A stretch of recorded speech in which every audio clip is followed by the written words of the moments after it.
Hello, everyone. This is Ed Breniger, and welcome to the Eddie Network podcast. My guest today is Fateme Banishoeib. Hello, hi Ed. Thank you for having me. Oh, I'm glad to hear for you to be here. She's been introduced to me by Kenneth Mickelson, who is one of the co-authors of the new Neo Generalist and also a guest on the Eddie Network podcast several months ago. So I'm really glad you're here. I'm excited about our conversation. I don't know where it goes, but it's going to go somewhere very, very beautiful, I'm sure. So tell us a little bit about who you are, maybe your background. I think people need to know your background, and then what you really are interested in. What captures your passion, your emotions? That's a very interesting question, and also a difficult question to answer for people like me who have crossed and bridged and traveled in different places and different backgrounds and everything. So I would say that I'm a bridge.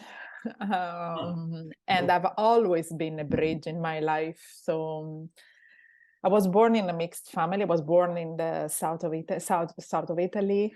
My father is from Persia. My mom is Italian. And I've been, since very young age, a bridge between two different cultures. And growing up, I grew up, as a child, I have to say, I was a very highly artistic child. But that wasn't a job. That wasn't a job for my parents. That wasn't something that was considered serious or even responsible. So they did everything they could with very good intentions. It wasn't because they were mean, with very good intention to try to steer me somewhere else. And together with art, my other passion was science.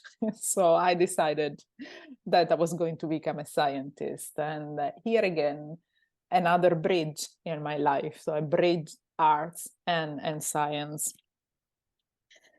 So I have a PhD in chemistry. So even though so there are actually people of a few years back that know me as a chemist, as a researcher, as a scientist, and people who have met me more recently in the past 7, 8 years, who know me more as an artist or a poet, a painter. So both get surprised when I mention either the arts or the science, but within me, they both live equally. They are partners. There is no one in charge. My entire life has been devoted trying to bring them both as equal in dialogue with one another.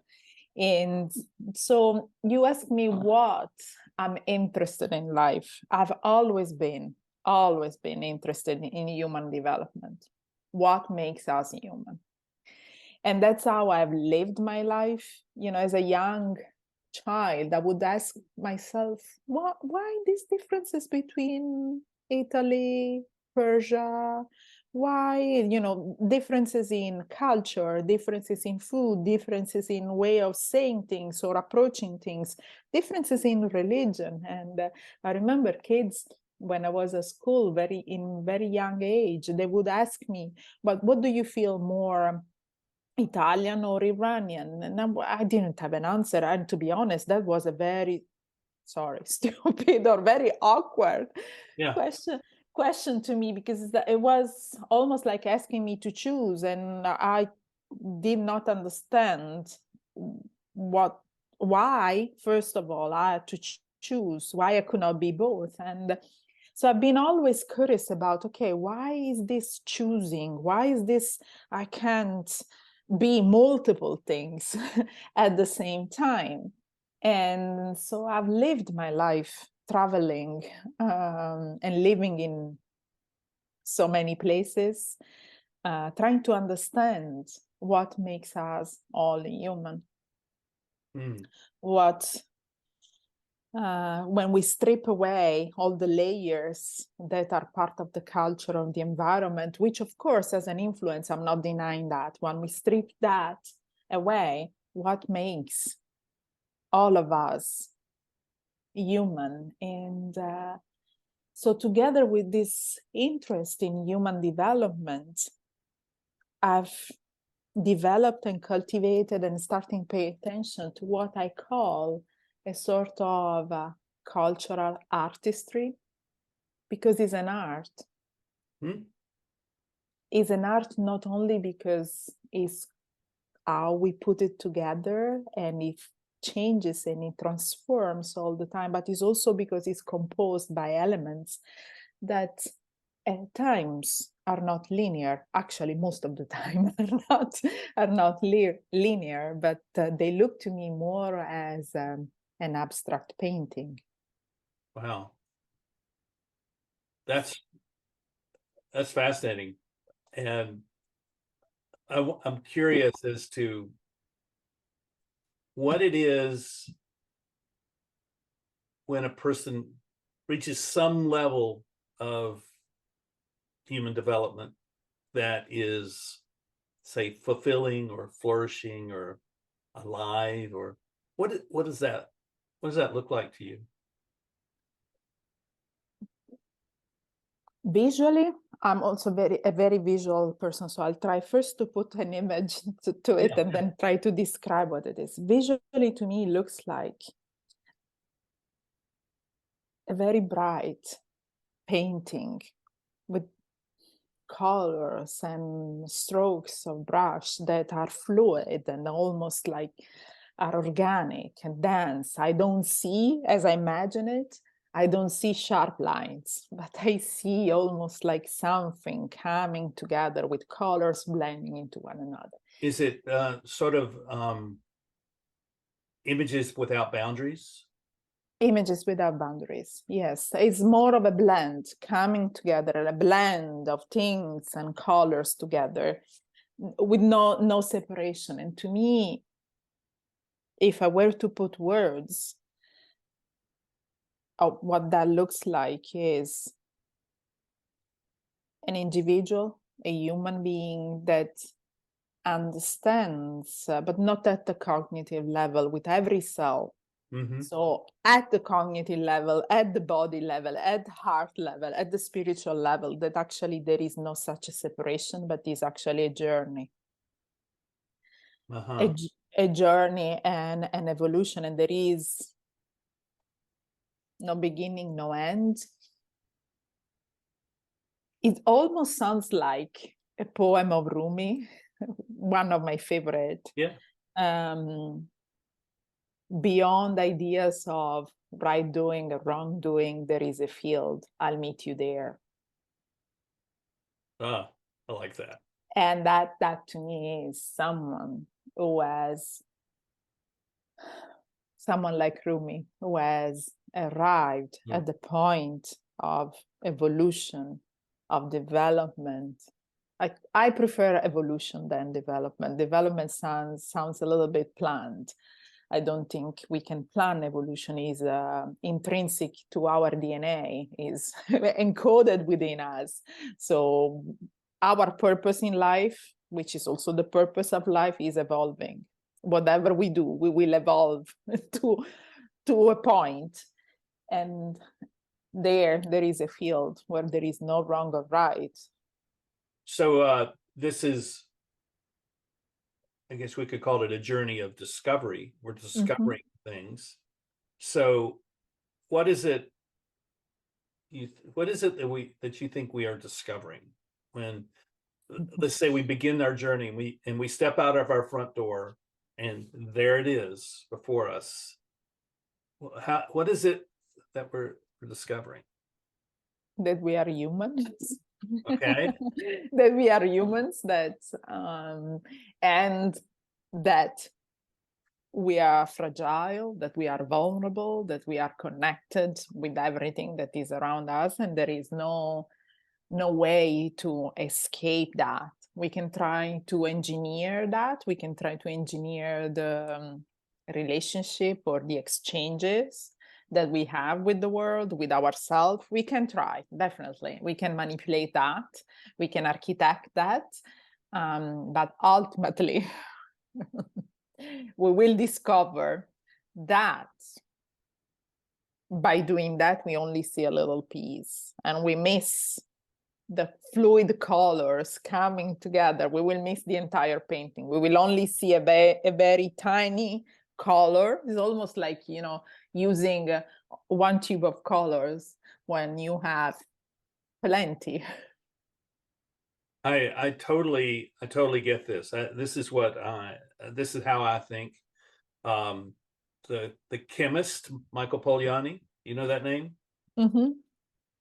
He said that we know more than we can tell. Mm-hmm. And that I think that is not just about the world out there, it's also about ourselves. Mm-hmm. And so that idea of discovery to me is a way to live. And mm-hmm. Have you watched the TV show Ted Lasso? Have you seen that show? No. Well, in the show, he's an American football coach who comes to coach an English soccer league team that's suffered and has not done well, and it's at one of the lower echelons of the league, and he's just this very positive guy, and he centers his life on believing, whatever that is, believing. And in one of the scenes, he is at a bar with the team, and we're with some members of the team, and the owner and the former owner, who was the husband of the present owner. It's all very complicated, and they end up having this challenge, and playing darts. And so Ted's an American, so the British owner, former owner, thinks, well, he's got this made because he's an American, so he doesn't know how to play darts. And so at the end of it, he says, you know, they begin their game, and then he's got three darts left. I love this scene, and he says, how you know, what do I need to get to win? And they tell him, I say, okay, boom, he hits the target, and he's throwing with his left hand, and before he was always throwing with his right hand. And he says, you know, I took my son to school one day, and there was a saying on the wall by Walt Whitman, and it said, "Be curious, not judgmental." Mm-hmm. Boom, hits the second target. He says, you know, people have underestimated me all my life, and they've bullied me all my life. Mm-hmm. And I realized it was because all those people were never curious.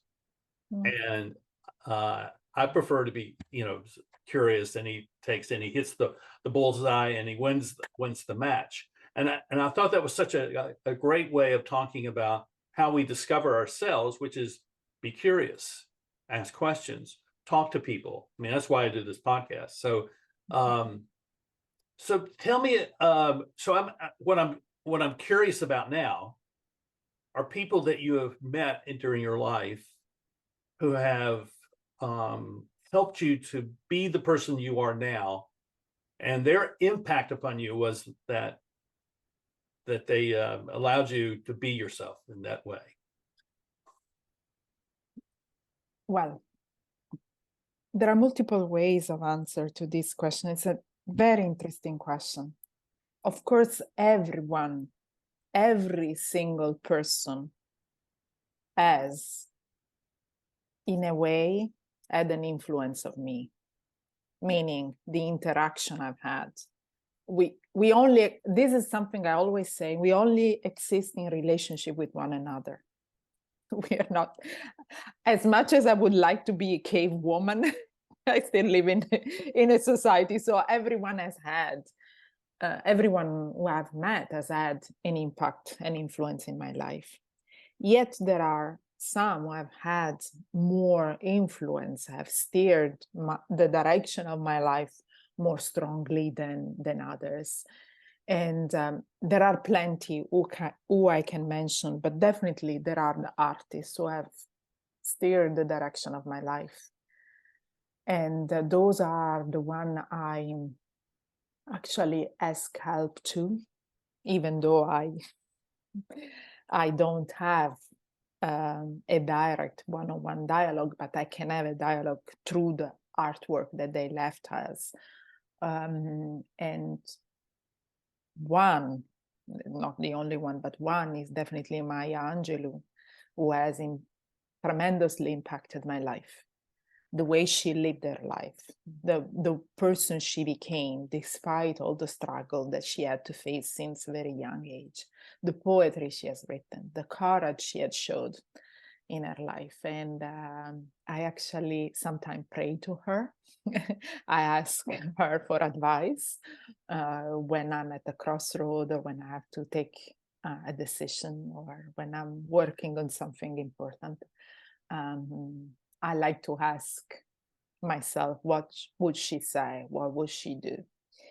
Not only her, there is someone else who is constantly in front of me in terms of point of reference, and the painter. She's the painter Hilma af Klint, who I admire not only for the incredible art that she was capable of making, but for the courage that she had in following a whisper, following a voice, following a direction that led her to create what we only now are discovering. And the courage, her courage, to understand that time when she was alive were not mature for her art to be displayed, to be received by the world. And so her living in her will that her art should not be shown for 20 years after her death. Oh, wow. And this, being an artist, is something very painful. And so she embraced her call in a way that I would say is huge. And if I think about us today, that whatever we do, whatever we eat, wherever we go, whatever we do or not do is immediately on social media, and then thinking about, we immediately post everything and we make it like appear whatever, something. And then I think about Hilma af Klint and the work that she has done, and the difficult decision that she had to take, because she knew that times were not mature. Times are not mature now. You can imagine then. And of course, there is the poetry of Rumi and the life of Rumi. We know Rumi today as the poet, the mystic, but we forget that or probably we are not curious enough to look and dig a little bit deeper on what he was before becoming a poet. He was a very famous, a very important preacher, and he abandoned everything. He abandoned prestige, his prestige, to follow something. They came out in verses, in poetry. That's what we read now. That's who we know now. But the challenges that he had to face to become the Rumi that we think we know were enormous. So those are the people that they're the stars that somehow guide me. So this is a hard question to ask, but I'm going to ask anyway. Do you feel like you're like them in that your future will prove and show the genius of your art and your poetry more so in the future than it can be today? I don't know. I honestly don't know. But there is something that is, I really care. All of them indeed have in common something. Well, no, Rumi was well known also in life, and also Maya Angelou was well known. It took the world some time to catch up with her genius, but she was acknowledged for being Maya Angelou. Also, Hilma af Klint was acknowledged as an artist, not just the artist that she truly was. what I think they all have in common, and we all have in common, all, is a journey of humankind. So we have this idea that we have to, because it's safety, so we need to belong. But actually, we misunderstand fitting in with belonging. We discussed this via chat already. So some of us have the tendency of chipping away parts of ourselves so that we can fit a mold. And this is very true in a society in which we live now, with social media, fame and likes and so on. So we chip away, we hide parts of ourselves, we hide that genius that is within us in an attempt to be loved. We all want to be loved. We all want. There is no single human being that doesn't want to be loved. But we forget pieces of ourselves. So in a way, my journey is similar. I'm chipping away armors. I'm chipping away labels, trying to uncover the truest part of me. And my way of expressing that is through art. Not only art, but definitely the truest, the most tender, the most vulnerable way in which I express the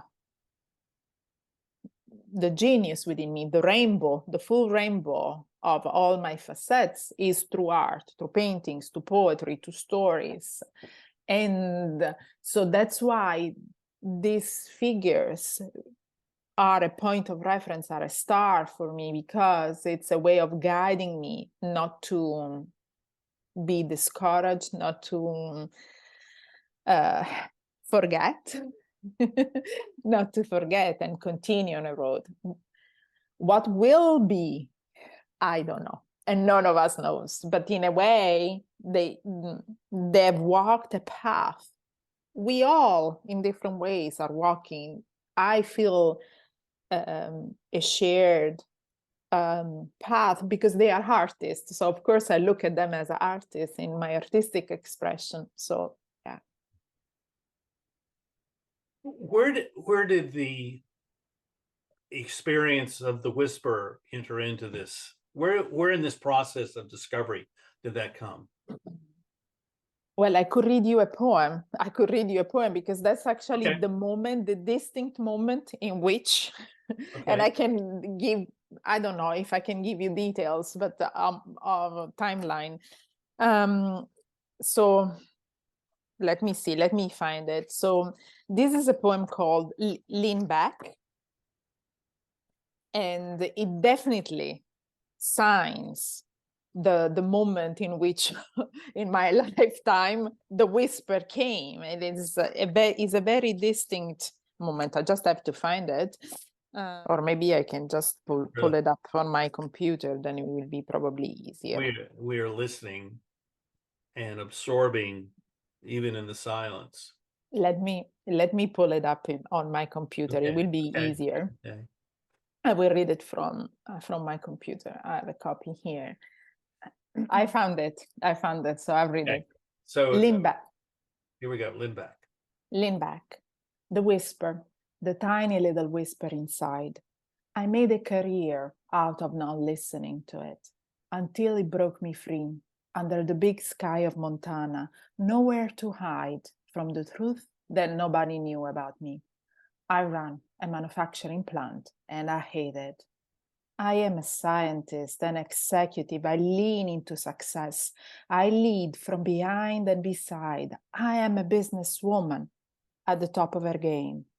And my whisper saw something else. She saw me dying to fit in the boys' club, dying to prove my worth, dying to move the needle, move faster, move forward. I couldn't hear the whisper that was dying to be heard until a quiet moment in the middle of nowhere where the whisper didn't need to shout to be loud. You are not the businesswoman. You are not a woman in business. You are a woman whose business needs to become working in a new way. Wow. I like that very much.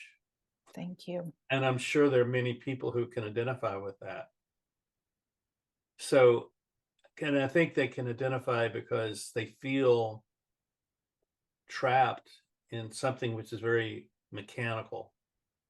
Ask them to be much more like a tool in a machine, and you're breaking out of that into being a human being. Would that be a safe way to describe that? A human becoming. I like to say human becoming. Human becoming. Oh, okay. I can't remember. It's something I've read somewhere. I can't remember the source, the reference, but I really love the idea of a human becoming. To me, it almost looks like this. We spend our life becoming human. I think it's very true. Certainly fits with my experience. So what, since you wrote that poem, what has your life been like? My life has been turned upside down. Is that a good thing? Well, we shall see at the end of it. Well, no. I mean, up to the day, has it been a good thing? It's been definitely something that is closer to who I am. And as I go, there are pieces that come and go, and I become more of me. So writing that poem and writing the entire book has led me to change my life, to change the way I was working, the way I was living, has led me to become more conscious about what I really wanted to do in life, who I really wanted to be, has made me aware of pieces that I had neglected along the way, has reminded me that there has always been poetry running in my blood, and I'd forgotten till that moment, literally till that moment, for 20 years or so. So something I used to do constantly when I was a child suddenly disappeared, suddenly was not part of my life. And so I almost had to trace this back and understand that poetry has always been how I understand the world. Poetry has always been how I can enter a dialogue with myself and what I see or what I hear.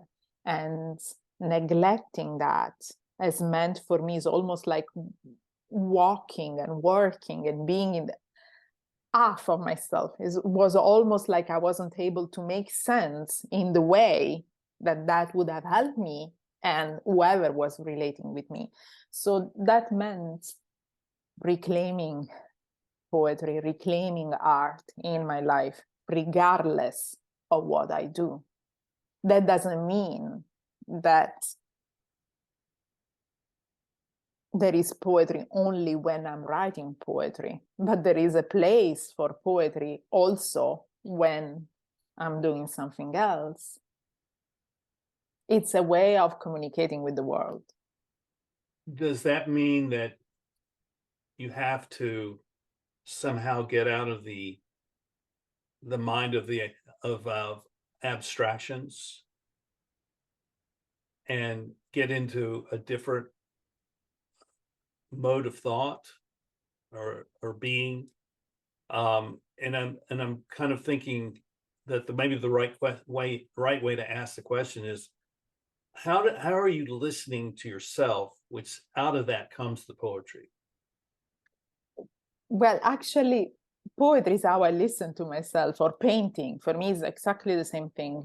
Paintings or writing a poem is exactly how I listen to myself, and I listen to others as well. And this is particularly true. So for me, it's not a tool. So it's not like, okay, let me listen to myself, or let me see if I understand. It's not a tool, but it's a practice that through which my senses get refined. I get attuned. And that's the difference between a practice and a tool. The tool, I use it to reach an outcome. The practice is actually what makes me. That's the huge difference. Is also the biggest challenge I see for the worlds of art today, that they are used as a tool and not as a practice. Yeah. So the way I listen to myself, the way I get to ask myself and the rest and the world questions. So the way I get to be curious, to use something you said before, instead of judging, instead of claiming that I've figured it out all, and I'm very good at that because I'm a scientist, so I have data, I can use data. The way I have is practicing art constantly and see what emerges. And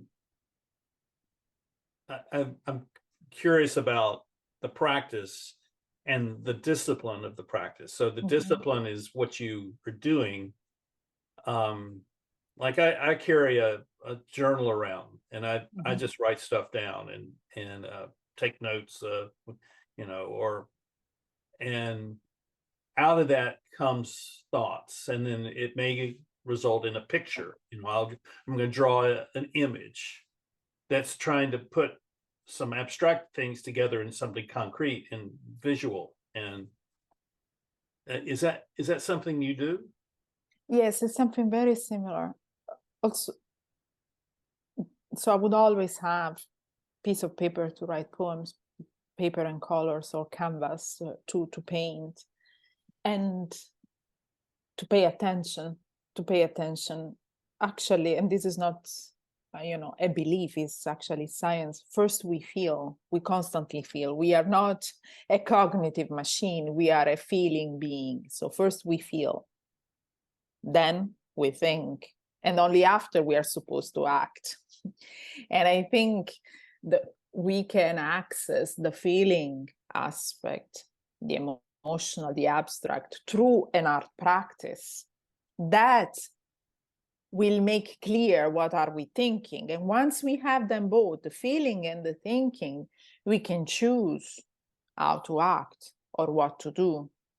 Then is a different way of behaving, is a different way of taking an action, is a different way of choosing, I'm going to do this today, because that decision has been informed by both the feelings, so the abstract, and the thinking, the more linear, the more rational, the more cognitive, but we need them both. And I feel that what we are missing, and in certain environments actually it's very predominant. We even tell people, feel, don't be emotional, don't feel, don't show your feelings. It's like, where is the switch? As far as I know, there is no switch in that. So we end up trying to control and repressing, so we don't ever express, and we don't have a language to express if you think so. Poetry in this really helps. What is our vocabulary? What is to express what we are seeing, what we are feeling, the situation in which we are, what we are dreaming of? We don't even have a language to do that. And the narrower is the language. The narrower is the possibility we have to choose. And sometimes it makes me laugh, because I hear, especially today, a lot of talking about innovation. And I'm like, oh, really? We don't even have a language to do. A new language. New language for me is not an innovation if we don't even have a language to describe it or to explain it. If I have to use a word that comes from the past, I'm not really innovating, or an image that comes from the past, I'm not innovating. I'm sorry. I totally agree. And I all my years of being a consultant, organizational consultant, I've seen that a lot, where the language doesn't represent the reality of the situation. And what is needed is more communication between people at an open level, where they're able to actually say, well, this is what I feel when certain things happen, or this is what I'm feeling. I interviewed a group of students from Switzerland last fall, and we were talking, and at the end of the conversation, it was kind of, the summary was, they're disappointed in the way the world works. They have fear about the future, and they want to know what their purpose is.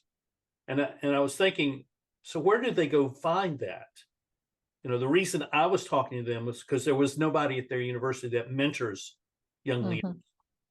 And so I just invited myself into a conversation with them. So where do people find a way to deal with the disappointments in their life, the fears that they have, but also have a sense of purpose for what they can become, using that word, what they can become in the future?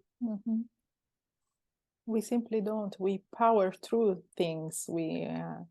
And we are really uncomfortable in dealing with what I call the messy, the messy in between. And I have this practice, actually, is a painting practice, the messy art practice, to express rather than control that messiness. And through this practice actually came, and especially sharing this practice with others, I came to the realization that what we say that is messy, or how we define messiness, tells everything about our relationship with power and control.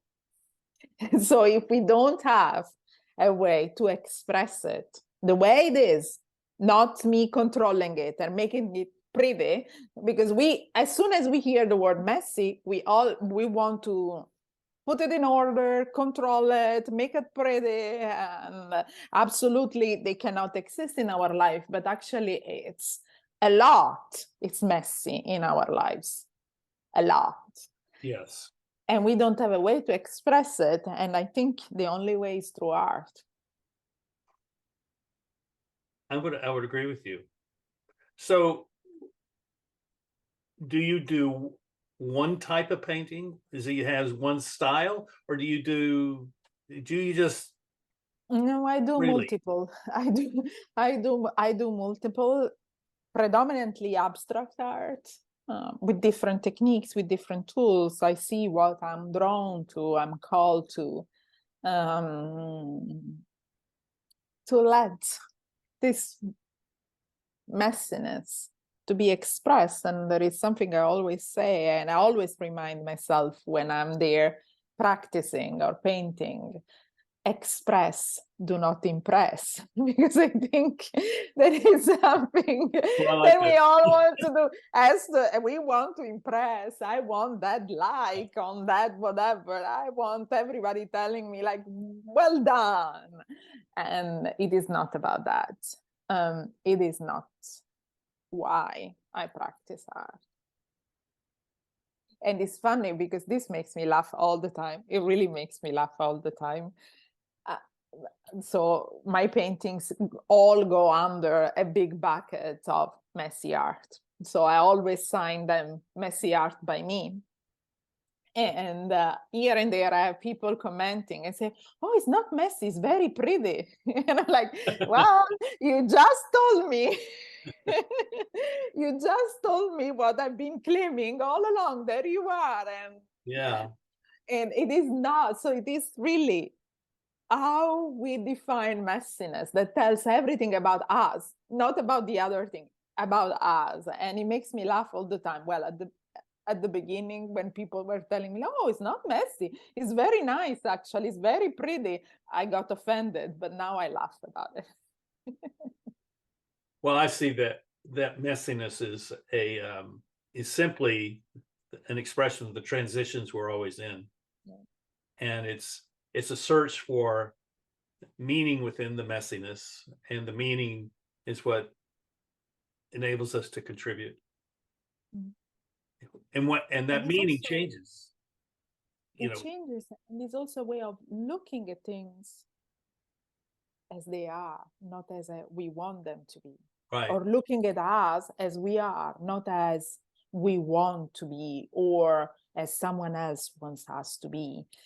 And or looking if I were to bring it in a business context, looking at the situation, at the mess, at the conflict for what it is, not for what we want it to be or where we want it to be. Sometimes I actually think that, especially in all this transition, and especially in the fast transition that businesses have to face, sometimes we don't even know where we are anymore, but we are already planning where to go. And I'm like, okay, we can go there. Nothing wrong about it. We can go there, but where we are right now in this very moment. And especially when I'm in business context and I ask this question, okay, where we are right now, either they show me that data that don't actually tell me, well, they tell me something, but they don't tell me everything, or I see very confused faces, people not really knowing where they are at the moment.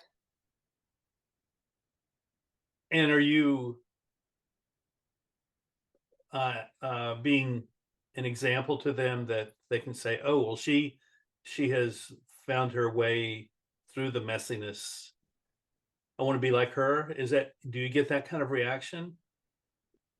Sometimes, but it's not, how do I say this? It's not what interests me. I don't want anyone to do or to walk my path. What I'm trying to do in my work is inviting people to walk their own path. I don't think that it does not involve art. I think it involves art. If we want to ground ourselves into this concept of becoming and evolution, and it needs to be expressed artistically, but people don't have to paint because I paint. They don't have to write poetry because they do. But what I'm trying to invite others is to find their practice and practice it, not because of the return of investment, not because of this, but because of the practice. And how are you doing that for people? How are you helping them do that? How are you helping them develop the practice? Well, there are different ways. It depends at which stage of their evolution they are, and or organization, in which stages of their organizational maturity or cultural level they are. Usually I would walk in and have people practice with me a few practices, and then I will invite them to express in a way that they feel drawn to, and then we will put together, I would say, experience that will help them decide what's the practice for them. So if I were to use a very fancy word, so with me is an initiation, but then they have to practice. I mean, I cannot do the practice for them. So we can initiate something, and they'll have to be at the point in which they have to decide, okay, we will continue. I cannot do it for them. The learning is not mine, it's theirs. And so what they learn is theirs to learn, it's not mine. I say that everything starts with personal initiative. Mm-hmm. Even cleaning up the mess of your life. It's or the mess of someone else's life, or the mess of the world. It starts with you of taking initiative. Mm-hmm. And it's a commitment. It's actually a commitment, and it's a responsibility that we take for ourselves, for the world, and not because we have a return of investment. It's part of our journey. Well, one of the things that, pardon my use of this word, one of the things that impressed me about you was the video that you produced for your website. Which one? The Whisper. Okay. I'm actually going to show it here because I think it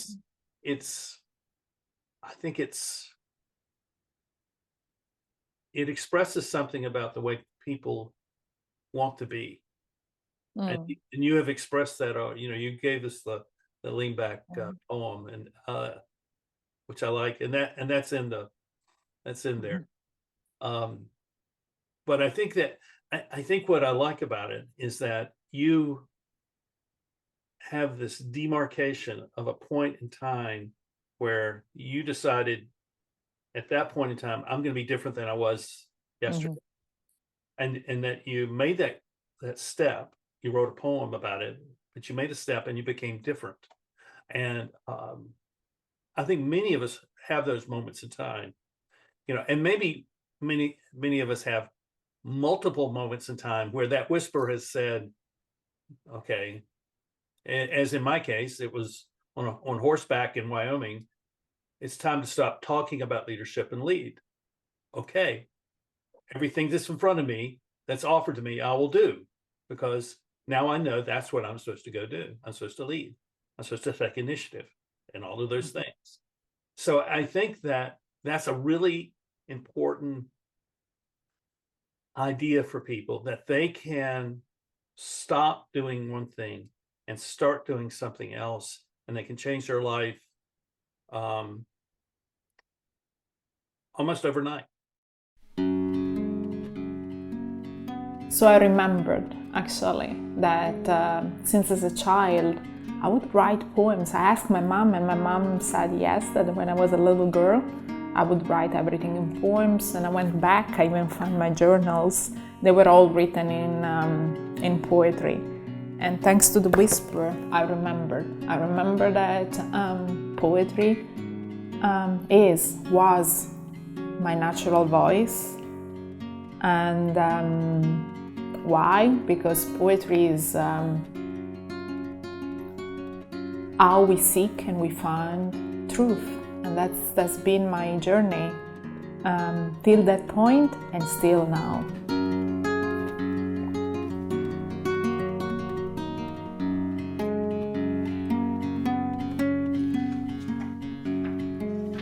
The poems speak mainly to integration. Probably integrity is my dearest word ever.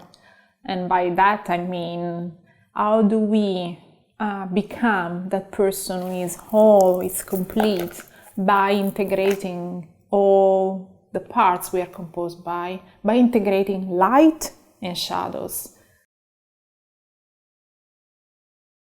The poetry book, The Whisper, came to me. It was fall 2014. It was a very intense moment of my life, and I decided to take a break, and I went to a writing retreat in Montana. The first night of the retreat, the writing prompt that led us into the retreat itself was write something about yourself that nobody knows. I wrote down, I run a manufacturing plant and I hate it. And it all started there. At the end of 4 days in this beautiful place in Montana, on my flight back home, this notebook was filled of poems. I sat on my seat on the flight and I couldn't stop writing. The Whisper wrote literally itself, or herself as I say it, in an unstoppable flow of poems. I still don't believe it. I don't know how this happened and why it did happen, and English is not my mother tongue, and I can't even imagine of being on such a flow of really like what all these pages all came to me, and I don't have words. I'm like actually really speechless, and it's very, very emotional because this is probably a part of me I discover, and I would have never thought it was there and it was present.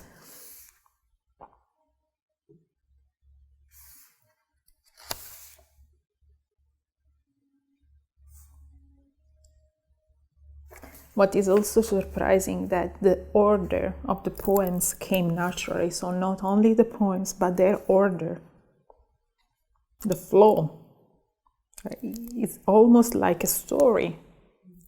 It tells a story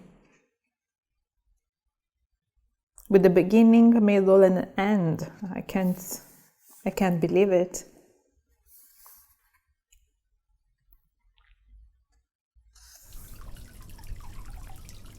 I sit at the intersection of who I am and what I do, the intersection of a DNA given to me, the intersection of finding identity in the integration of all the parts I'm composed by.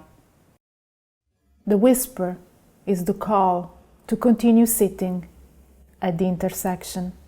It came out as a flow. I don't think I have a real memory of it, or I was very conscious of what was happening to me. I just remember this feeling that I had to sit. Actually, I was very anxious to sit and to board and take my seat on the flight. And as soon as I sat down, I took out the notebook and the pen and I started writing. I don't actually remember the act of writing. I just remember the feeling I had to write. I couldn't do anything else. I don't even remember who was sitting next to me. I can imagine, this poor person, I don't know if it was a man or a woman, thinking, what is she doing? The only feeling I remember, the only memory I have of that flight is my hands wanted to write, and I don't know what I was writing, and I didn't actually figure it out what was written until I decided to take it back and type everything down. What I discovered at that time when I typed everything down was that my heart was broken, and the whisper came from that brokenness, and it came because of that brokenness. The space between the spirit and the matter. In this space, I get the chance to touch and be touched. I discover it through an untouchable me, the one who hides for fear. I disappeared in that untouched me. I've chosen I sit at intersections because I think that that's one of the poems in the entire book that really represents the main message, the intersection between light and shadows that I talk very much all over in different ways in the whisper. And it is really about having the capacity of sitting at the intersection where everything integrates, and only by sitting at the intersection we can see the entire picture. We can see how we evolve, how we grow up. And so intersections are very dear to me, crossroads are very dear to me, where light and shadows meet are very dear to me, because are the places where we meet ourselves, where we meet others, and where we can create something new. The whisper came to stop tomorrows and work with what I have. In that intimate space, the work started. The work of making the intersection between light and shadows.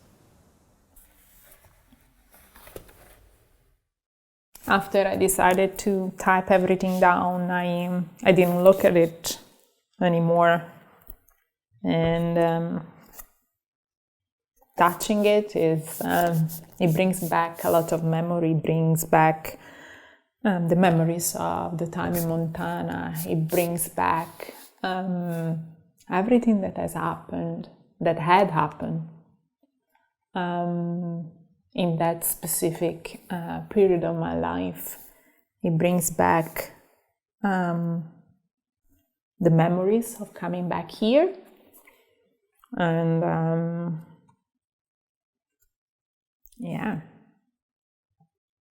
it brings back a lot of memory, and isn't actually that long ago, but it feels like A life ago. A life ago. Poetry to me is really the bridge of everything I've been doing so far, and the glue of who I am. And it helped me to find out that I am actually many and multitudes. I believe that we all are many and multitudes. Some of us are aware and some are not aware. Poetry is the vehicle to become inclusive of all these parts we are composed by, and in that act we become inclusive of others too. So poetry to me is really the vehicle for integration and inclusion. That's the main message I want to bring with the Whisper.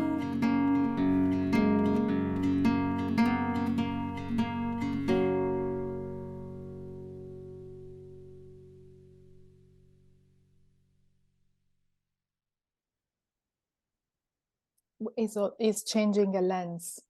Then we start seeing things in a different way. For me, it was very clear. I wrote this sentence actually also in the Whisper, and it goes something like that. It was like asking a rainbow to be just one color and be blue, but I wanted to be all the rainbow. Because it's Wilkman said the same. I am many, I'm multitudes, I'm large. And it seems that it happened suddenly, but I think it was a journey up to that point. It's almost like a rite of passage, that then we mature to that point. There is a challenge and we can go to the next level. And this always repeat in our life. It's not that once the train is passed, there won't be any more chances. No, there is always there. It's always there. And the moment that we become aware, then we can make a different choice. We can make a different decision. And if we don't, it's okay too, in the sense that, okay, we're not ready. We need more time. It's like a door is opened and you have a choice to walk through that door or not. And you can look through the door and see what's in the next room. And you can go stick your head in and then come back. Or you can walk through the door and pull the door shut and start anew.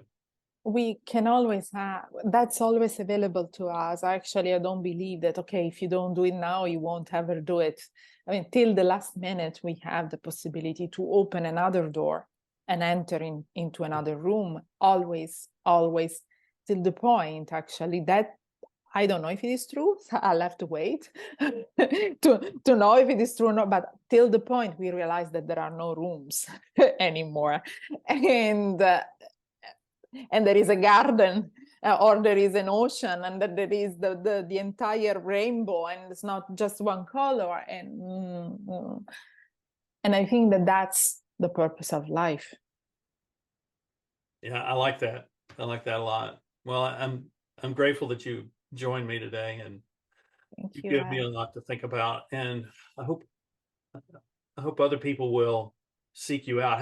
How do they find you if they want to connect with you? Well, my name is so peculiar that as soon as they You're the Google only my one in the name, world. I'm the only one in the world. So definitely, if somebody wants to reach out and just wants to connect, is curious, I'm open to to connect with everyone, and I'm very easy to spot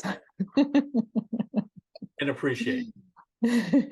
So we'll put the your website and your LinkedIn connections in the show notes. And I'm really grateful for you being here. And I hope you've enjoyed the conversation, but I also hope you enjoyed the video, because you will have seen it by the time we're at this point in the show. And thank you. And I wish you well. And I wish that your becoming will bring light to the world. Oh, that's very generous of you, Ed. Thank you. That's very generous. Because I think you've crossed over a line the horizon or something. You've crossed over from being someone who is wondering and pondering what man, and now you are actively seeking to become someone, and that in order to do that, you have to give up fear, you give up a lot of things that oftentimes we become very comfortable with, and because it's shared by so many people. Fear is shared by so many people, disappointment is shared by so many people.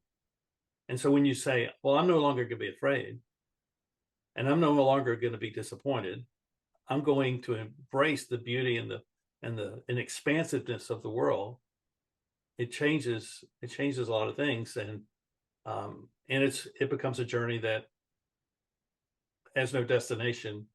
Well, a lot of waypoints along the way of milestones that you say, oh, I remember that. Oh, that was a great time. That was a great encounter. That encounter changed me. That encounter encouraged me. That sort of thing. And I'm sure that the people that meet you feel this way too, because you're that kind of person. And I'm grateful for that. And I wish you well in your future. Thank you, Ed. That's very generous of you. Thank you. Well, I just observe and see what I see, and I've learned by listening to say what I need to say, because it needs to be said, and without fear of contradiction or anything else. You know what, everyone, it's the same with you, that there is something in you that is worth identifying and worth celebrating. And I hope that you are able to find some encouragement today, so that you will maybe sit down and write 2 or 3 lines of poetry that describes what you're feeling right now. And if you feel so inclined, share that in the comments section or ask a question, and I'll be glad to share it. And we'll have conversation, because this is what this podcast, this network is all about. So subscribe and hit the like button, and let's have some conversation. And I thank you. And we'll see you again. I'm sure we'll see each other again. And I thank you all, and see you next time on the Eddie Network podcast. Bye-bye.